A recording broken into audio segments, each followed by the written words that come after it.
the slingshot. It's a great warm-up exercise to help with the shoulders and the hips. It's a very simple movement. First thing you want to do is you want to grab the side of the horn, just like this.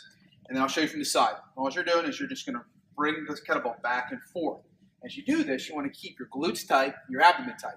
And you're just going to swing this back and forth. And then you do a few that way, and then come back the other way. It's a very simple movement. And what we're doing is really warm up the shoulders, the biggest thing.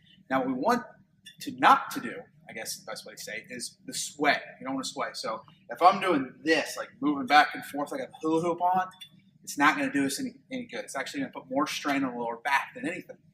So the best way to do it, shoulder blades back, abdomen tight, glutes tight, core tight, everything's nice and tight, and then you're just going to move the kettlebell side to side around you. Just a nice little circle motion. What that's going to do is going to really warm up the shoulders to get you ready for the kettlebell movements. Kettlebell, slingshot.